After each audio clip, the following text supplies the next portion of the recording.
From the 20th Century Children's Book Treasury, selected by Janet Schulman.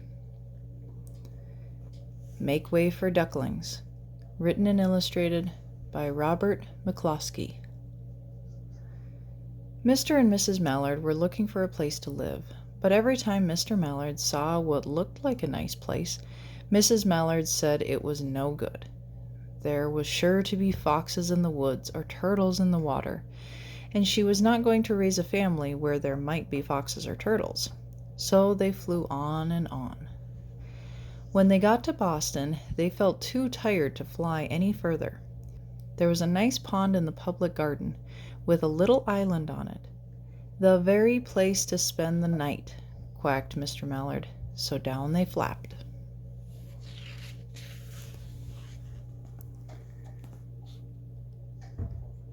Next morning, they fished for their breakfast in the mud at the bottom of the pond, but they didn't find much. Just as they were getting ready to start on their way, a strange, enormous bird came by. It was pushing a boat full of people, and there was a man sitting on its back. "Good morning," quacked Mr. Mallard, being polite. The big bird was too proud to answer, but the people on the boat threw peanuts into the water, so the Mallards followed them all around the pond to get another breakfast, better than the first.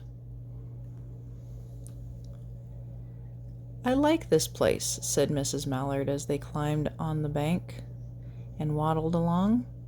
"Why don't we build a nest and raise our ducklings right in this pond? There are no foxes and no turtles, and people feed us peanuts. What could be better?" "Good," said Mr. Mallard, delighted that at last Mrs. Mallard had found a place that suited her. But "Look out," squawked Mrs. Mallard, all of a dither. "You'll get run over." And when she got her breath, she added, "This is no place for babies. With all those horrid things rushing about, we'll have to look somewhere else." So they flew over Bacon Hill and around the State House, but there was no place there. They looked in Louisburg Square, but there was no water to swim in. Then they flew over the Charles River. "This is better," quacked Mr. Mallard. "That island looks like a nice quiet place, and it's only a little way from the public garden." "Yes," said Mrs. Mallard, remembering the peanuts. "That looks like just the right place to hatch ducklings." So they chose a cozy spot among the bushes near the water and settled down to build their nest. And only just in time, for now they were beginning to molt. All their old wing feathers started to drop out, and they would not be able to fly again until the new ones grew in. But of course they could swim, and one day they swam over to the park on the riverbank, and there they met a policeman called Michael. Michael fed them peanuts, and after that the Mallards called on Michael every day.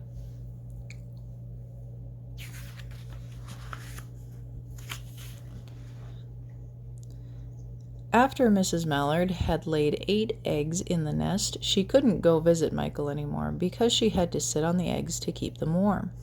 She moved off the nest only to get a drink of water or to have her lunch or to count the eggs and make sure they were all there.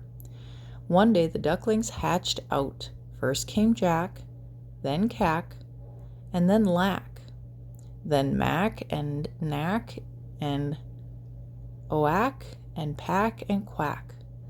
Mr. and Mrs. Mallard were bursting with pride. It was a great responsibility taking care of so many ducklings, and it kept them very busy. One day, Mr. Mallard decided he'd like to take a trip to see what the rest of the river was like further on, so off he set. "I'll meet you in a week in the public garden," he quacked over his shoulder. "Take good care of the ducklings." "Don't you worry," said Mrs. Mallard. "I know all about bringing up children." And she did.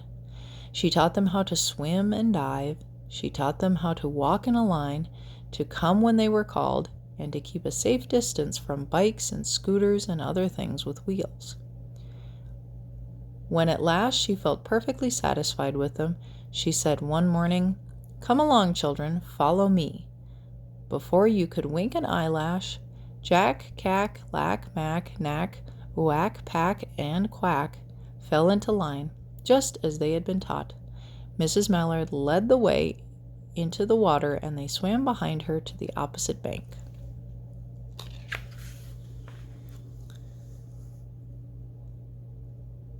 There they waddled ashore and waddled along until they came to the highway. Mrs. Mallard stepped out to cross the road. Honk, honk, went the horns of the speeding cars. Quack, went Mrs. Mallard as she tumbled back again. Quack, quack, quack, quack, went Jack, Cack, Lack, Mack, Knack, Whack, Pack, and Quack, just as loud as their little quackers could quack. The cars kept speeding by and honking, and Mrs. Mallard and the Ducklings kept right on quack, quack, quacking. They made such a noise that Michael came running, waving his arms and blowing his whistle. He planted himself in the center of the road, raised one hand to stop the traffic, and then beckoned with the other, the way policemen do, for Mrs. Mallard to cross over.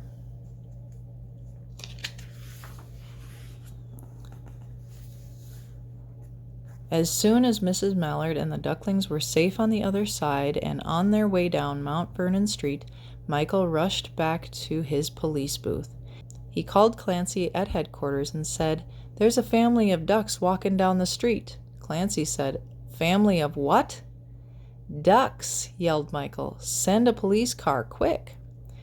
Meanwhile, Mrs. Mallard had reached the corner bookshop and turned onto Charles Street, with Jack, Cack, Lack, Mack, Knack, Whack, Pack, and Quack all marching in line behind her.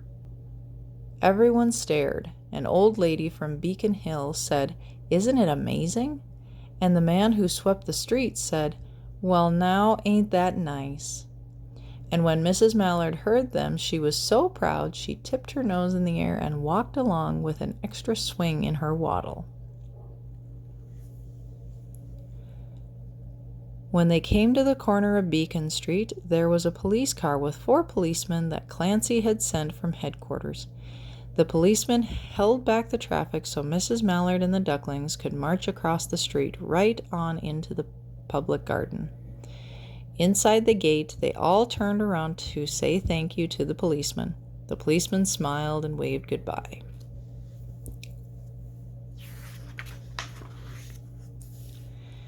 When they reached the pond and swam across to the little island, there was Mr. Mallard waiting for them, just as he had promised. The Ducklings liked the new island so much that they decided to live there. All day long they follow the swan boats and eat peanuts, and when night falls they swim to their little island and go to sleep.